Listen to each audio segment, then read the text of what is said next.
Օրսված վաշտում տեղեկություններ են հրապարակվել Շիրակի մարզից 1994 թվականի մայիսի 12-ից մինչև 2012 թվականը հայկական բանակ զորակոչված կամ պայմանագրային ծառայության մեկնած այն զինվորականների մասին, ովքեր մահացել են զանազան հանգամանքներում, առողջական խնդիրներ, սահմանային միջադեպեր, դիվերսիոն հարձակումներ, հրազենի և զինամթերքի սխալ օգտագործում, սպանություններ, ինքնասպանություններ, վթարներ։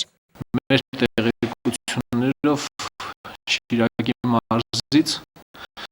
94 թվականի մայիսի 12-ից այս կողմ զոհվել է մոտավորապես 220-25 զինվորական, տարբեր պատճառներով մահացել են, որոնց 15%-ի չափն է, որ սահմանային միջադեպերի, դիվերսիոն հարձակումների, հրադադարի ռեժիմի խախտման պատճառով են զոհվել։ Մնացած բոլոր դեպքերը ամենատարբեր իրադրություններում տեղի ունեցած դժբախտություններ են։ Մահացած զինվորականների վերաբերյալ տեղեկություններն հավաքագրվել են տարբեր միջոցներով, հայտարարությունների հրապարակում, իրավապաշտպան, հասարակական կազմակերպությունների պատասխանատուներին, փաստաբաններին, իրավաբաններին, պետական ու պաշտոնական կառույցներին դիմելով։ Ծրագրի իրավաբաններն ու նրանց օգնականներն այցելել են նաև Շիրակի մարզի 119 համայնք, հավաքագրել տեղեկություններ։ Եղել է համայնքի չենք ունեցված, եղել են համայնքներ, որտեղ մեկից ավելի զոհվածներ են ունեցել։ Սա նրա համար էր կատարվում, որովհետև մեզ չէր համագործակցում պետական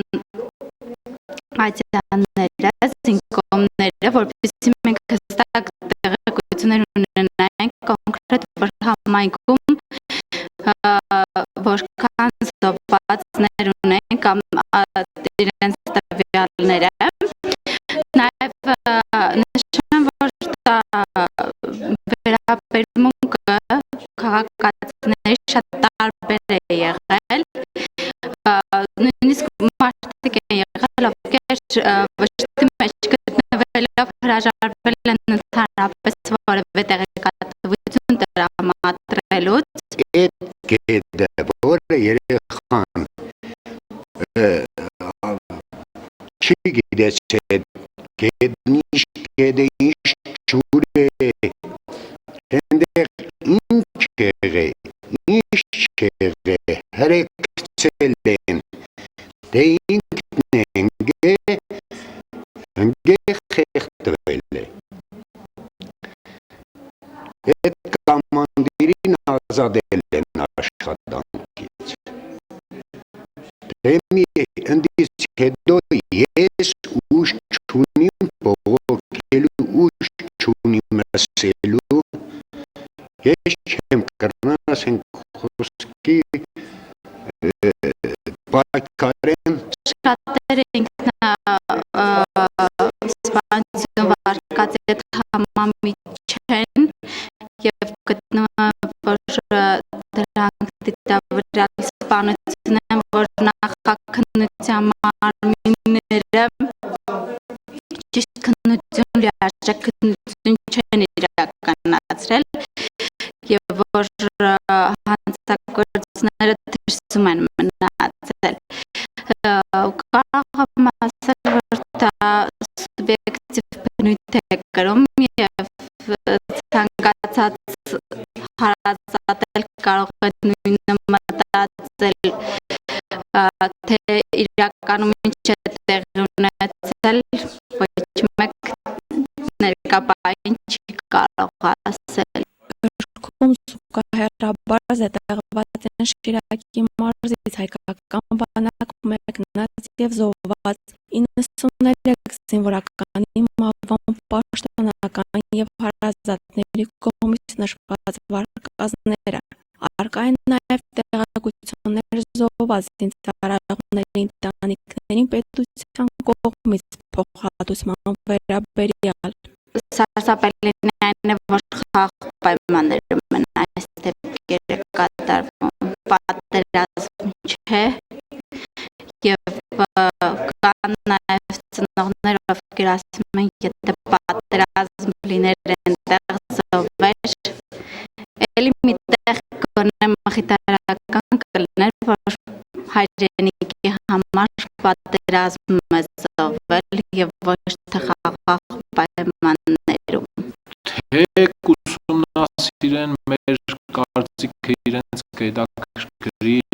բացի այն ինչ-որ ստեղ գրած է, ուրախ կլինենք, կկիսվենք, կգնանք, կպատմենք, մեր հասկացածը կասենք, սովորեցնենք, ինչ գիտենք։ Թե չեն հետաքրքրվի, ինչ ասեմ, ես շատ մեծ հույսեր չեմ կապում, որովհետև այն ամենը, ինչ պետք էր ասել իշխանություններին, ասել ենք։ Բանակում մահացությունների թիվը նվազեցնելու և բանակային բարեփոխումների համար գրքում ներկայացվել է նաև առաջարկությունների փաթեթ, օրինակ հատուկ ու լրացուցիչ ջանքեր ներդնել սպայական անձնակազմի կրթության և արհեստավարժության ապահովման համար, աղջիկներին զորակոչել բանակ 1 կամ կես տարի ժամանակով, զորամասում հոգեբաններ ունենալ և այլն։ Ի դեպ, բացի Շիրակից, հետազոտություններ են կատարվել նաև Արագածոտնի և Արմավիրի մարզերում։ Արմավիրի մարզից մինչ այժմ հավաքագրվել է խաղաղ պայմաններում բանակ զորակոչված և մահացած 116, Արագածոտնուց 58 զինվորականի մահվան պատմություն։ Անի Մկրտչյան, Խաչատուր Գևորգյան, Ազդարար։